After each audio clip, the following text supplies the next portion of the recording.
Hello everyone, and welcome to the MOOC with the topic Music and Mathematics. My name is Sandis Kordis. I am a composer from Cyprus, and I will be presenting a series of MOOC that are based on this topic. My approach to this topic is to connect the music from South India, some Carnatic music, and some basic concepts from this music that are constructed with a mathematical approach, I would say, in order to execute various rhythmical patterns, polyrhythms, and more. So, let's begin.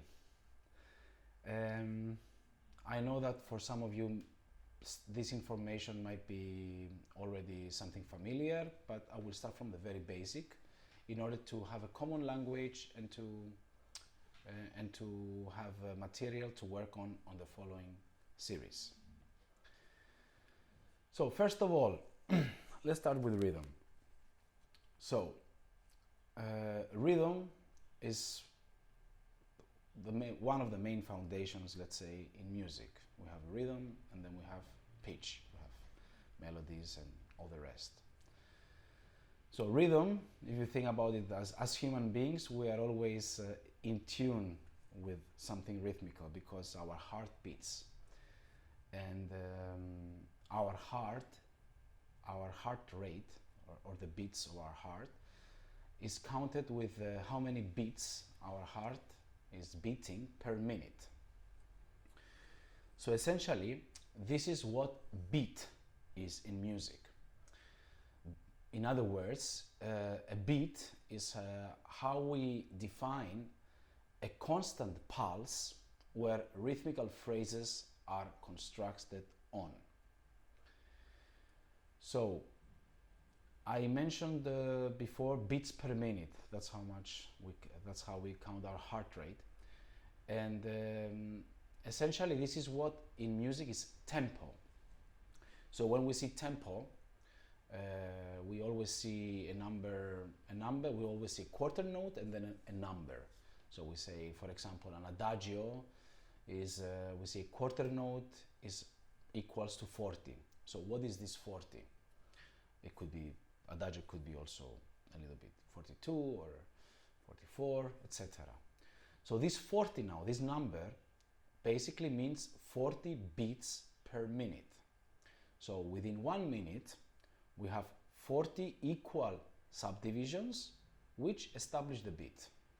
And of course this number changes, and according to this number we have different tempos, different speeds, I would say, in music. So on a faster tempo we might have 100 beats per minute. We could have 180 beats per minute. We could have 30 beats per minute. So depending on how the music is that we play, that we perform, or that we listen, we have a different tempo. So a different number of beats per minute. Now, what do we do with these beats? So in most musical cultures, I would say, around the world, with of course some exceptions, the beats are organized in meters, or else as cycles, or as tala, the way Indians call the meter. So a meter essentially means that there's a constant frame of beats that is being repeated throughout a musical composition. The most common one would be a 4/4. So what does that mean? It means that we have 4 beats every meter, and then the meter is repeated again. So the next meter is again 4 beats, and the next meter is again 4 beats. So the music is organized in a smaller frame, in this case of 4 beats, that is being repeated throughout the piece. And of course within a meter we have strong beats and weak beats. And the most common strong beat is always the 1. So in a 4/4, let's say, piece of music, we always feel 1, 2, 3, 4, 1, 2, 3, 4, etc. So this 1 basically is the beginning of our meter, or the beginning of a cycle. Now, something that we encounter in different cultures is a different number of beats per cycle. 4/4, I would say, is the most common one and the one we are most accustomed in Western music. And of course, popular music is mainly constructed on this meter. But of course, there are other meters as well. There's a 3/4 meter. So instead of 4/4 that I counted before, that would be a 1, 2, 3, 1, 2, 3, or a 5/4 meter. 1, 2, 3, 4, 5, 1, 2, etc. We could have 3/4, 4/4, 5/4, 6/4, 7/4, 8/4, 9/4, you name it. It could be anything. And especially in Indian music, this number can be pretty large, I would say. And of course, instead of 4, instead of 4/4, we could have also 8, which 8 means it's twice as fast. And this happens in especially music from the Balkan or Middle Eastern area, where instead of having a slower or a larger meter, we have a smaller meter that is being repeated. But I will tell you more as time goes on. Now I want to connect tala with meter. So tala is the name of a cycle in Indian music. So instead of saying we have 4/4 or 5/4, we say tala in 4, or tala in 5, or tala in 7. And for the purpose of this MOOC, I will be referring to meter as tala. And I will be using some basic counting method of counting the beats in a tala, so that we can create the rhythmical phrases that will follow. So, regarding the tala, as you might have seen already, if you watched an Indian music concert or a link in the internet, you will see there's always a person counting. It's the same idea of a conductor who is counting or keeping the meter in a classical orchestra, I would say. However, in Indian music, in Carnatic music, and also Hindustani music, but I will focus on Carnatic music, the way they count the beats or the tala is with their hand. So they always clap the one, the strong beat, or however the way they call it, the talasam. So the talasam is always a clap, and the rest of the beats are counted in the fingers, either this way, either this way. It could vary, especially in large talas that we don't, for example, a tala in 16/8 that we don't have 16 fingers to count. They use different parts of the fingers or different ways to know where they are in the tala. Sometimes they give beats that are weak like this, etc. But we will not get into that territory. We will only focus on talas from 3 until 7. So let's start by counting a tala in 4, as a 4/4 meter we said before. So the way we will count it is 1, 2, 3, 4. 1, 2, 3, 4. So you can try with me as well. 1, 2, 3, 4. 1, 2, 3, 4. Talasam. Okay, now let's see how we count the tala in 3. That would be 1, 2, 3. 1, 2, 3. You can also use other fingers if you prefer. 1, 2, 3. 1, 2, 3. Or you could also hit your fingers. 1, 2, 3. 1, 2, 3. Whatever you find easier. And especially when we will be doing the exercises, you will realize what I mean by easier. Personally, I find this method as the most efficient one. So let's see a tala in 5 also.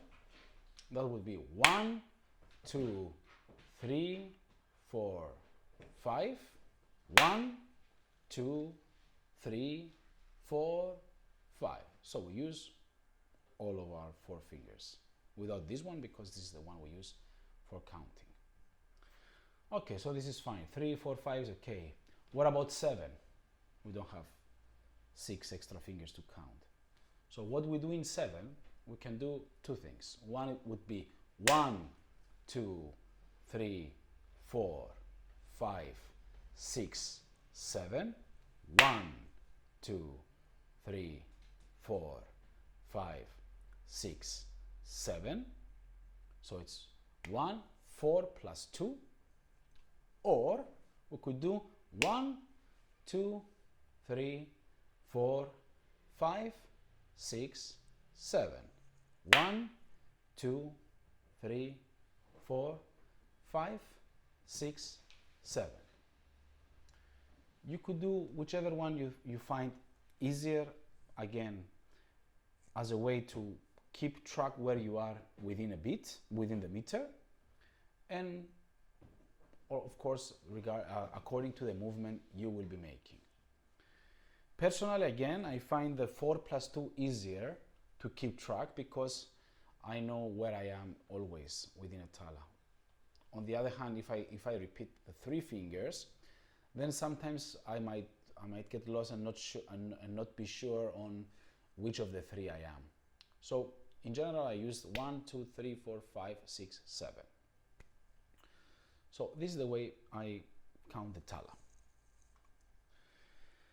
So we talked about beats. Then when we organize beats, we create the meter. We talked about the meter, which is the tala or the cycle. We also learned how we count the cycle. Now, what happens within a cycle? So music, as you know, it's not all the time following the metronome or this 1, 2, 3, 4. We don't have music that goes all the time like dum, dim, dum, dum. Of course, that's an option, but there's also some variety, a rhythmical variety. So the way this rhythmical variety is created, it's by subdividing each beat into different numbers. So one beat can be, of course, divided in 1, so that would be 1. It could be divided in 2. That would be the 8th notes. 1, 2, 1, 2, 1, 2, ta, ta. It could be divided in 4. That would be the 16th notes. Ta, ta, ta, ta, ta, ta, ta, ta, ta, ta, ta, ta. So it could be divided in 3, in 5, in 6, 7, 8, 9, 15, 27, you name it. But for the purpose of this MOOC, we'll only stay in smaller numbers, from 2 until 8. And also, we can have the way we subdivide each beat to create these rhythmical phrases. We could also do the opposite. So we could have a rhythmical phrase that consists of 2 beats. That would be a half note. So that would be like a tam, tam, or a dotted half note. That would be 3 beats per cell. Tam, tam, and so on. So the same process that we do to subdivide the beat, we could do it the other way around. Now, in terms of terminology, how do we call these subdivisions? We call them matras in Carnatic music. So essentially what matras are are the units, matras are the units that our subdivision consists of.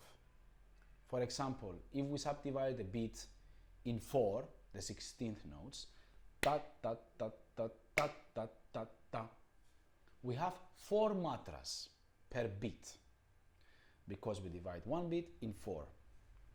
If we divide the beat in 8 subdivisions, that would mean that we have 8 matras per beat. If we divide it in 2, that would be 2 matras per beat.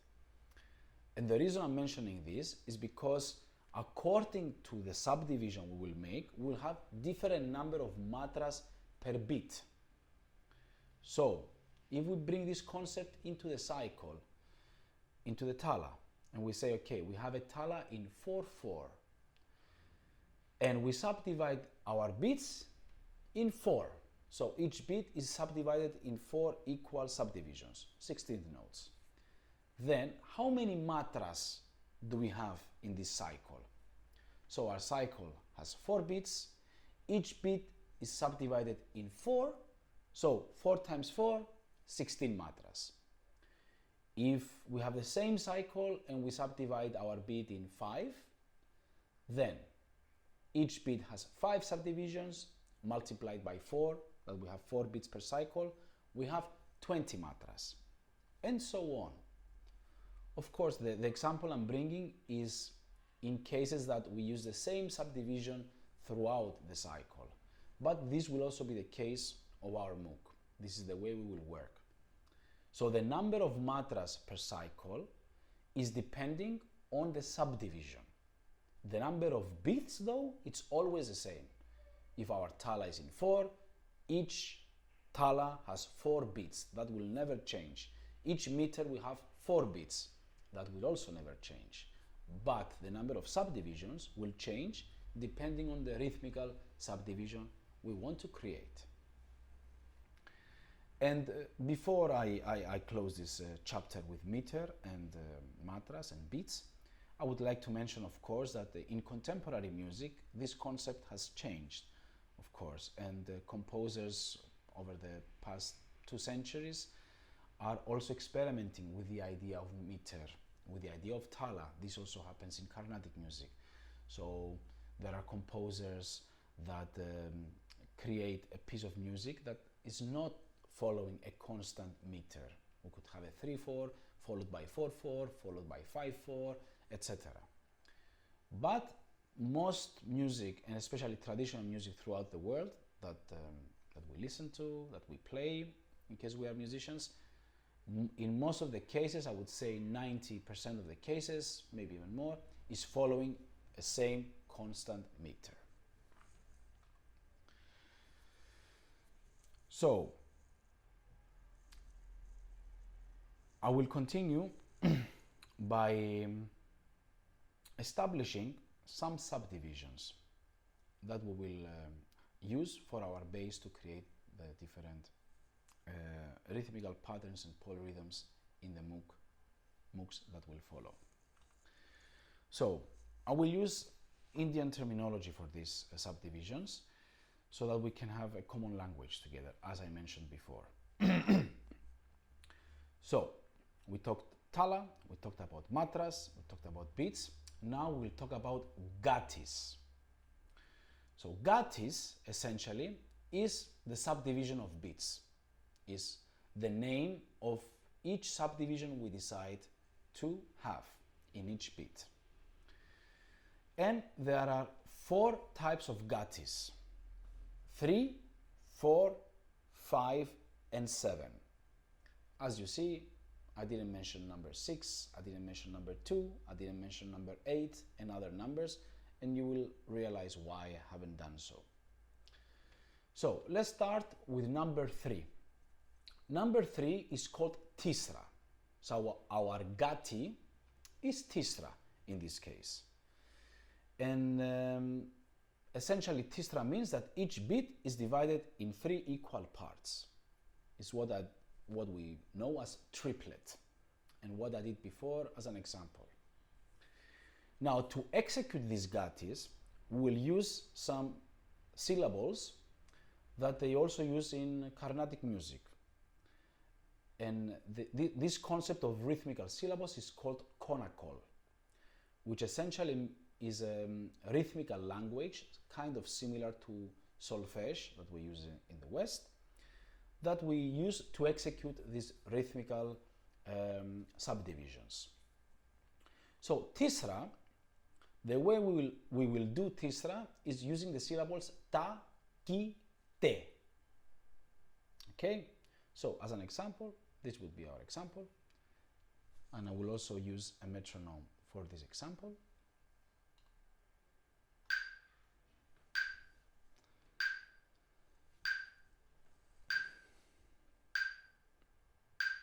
So my metronome is 48 beats per minute. So 1, 2, 3, 4. Ta, ki, te, ta, ki, te, ta, ki, te, ta, ki, te, ta, ki, te, ta, ki, te, ta, ki, te, ta, ki, te, ta, ki, te, ta, ki, te, ta, ki, te, ta, ki, te, ta, ki, te, ta, ki, te, ta, ki, te, ta, ki, te, ta. So as you saw, I used the syllables ta, ki, te, and I divided my beat in 3 equal parts. Now let's try this together, and there are 2 important elements when we try this. The first one is that we accent ta always, ta, ki, te, ta, ki, which is together with the beat. And the second most very important element is that we try to say our syllables staccato, otherwise short, in order to be rhythmically as precise as possible. If we do them long, if we do ta, ki, te, we lose the sensation of how the rhythm is subdivided. Of course, when we play music, this is a different matter, but for the sake of this MOOC and for the sake of making these exercises accurately, I would like that we do our subdivisions staccato. So let's try this together. Let's count 4 beats and then do tisra for 4 cycles of 4/4 or 4 cycles of tala 4. So let's start counting. 1, 2, 3, 4.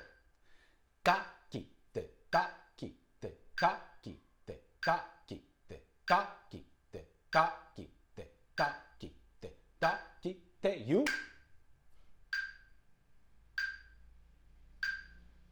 Ta, ki, te, ta, ki, te, ta, ki, te, ta, ki, te, ta. Okay, I hope this was comfortable. So let's take the next minute to practice this. So please use a metronome, set it to 48 beats per minute, and let's try this for 1 minute, just to get accustomed to the language and the way we subdivide the beats. Okay, I hope this was a nice experience for you. I know the syllables are hard sometimes to get accustomed to, but the more we practice, the more we get accustomed to the syllables. And of course, I didn't mention that these syllables can also vary between villages in India according to where they make them, etc. Some people say takita, for example. We will use takite because this is also the method that I was taught by my teacher. And but feel free, in case you know, in case you have encountered this before with takita, don't think that, okay, this is wrong or this is right or whatever. There are different variations, of course. So I will propose the ones that I know, and just be aware that there are also some other variations. And another important information is that these sounds come from the percussion instrument that they use in Carnatic music, which is called mirdangdam. So these sounds essentially are sounds that are being produced by the instrument. And I will show you later on examples of these instruments, so you could also get familiarized with, okay, this is how ta sounds, or ki, or etc. So let's go back into our subdivisions, into our gatis. So gati 3, we said, is tisra. We just made that. Let's now try gati 4, which is called chatusra. So the syllables we will use this time is takedimi, takedimi, and again staccato. So I will do the same process. I will count 4 beats and then I will do it for 4 times. So I start counting. 1, 2, 3, 4. Takedimi, takedimi, takedimi, takedimi, takedimi, takedimi, takedimi, takedimi, takedimi, takedimi, takedimi, takedimi, takedimi, takedimi, takedimi, takedimi, ta. Okay, it's a little bit faster as you saw. You could also say takadimi in case you find it easier. And what you will realize also by getting faster is that sometimes we run out of breath.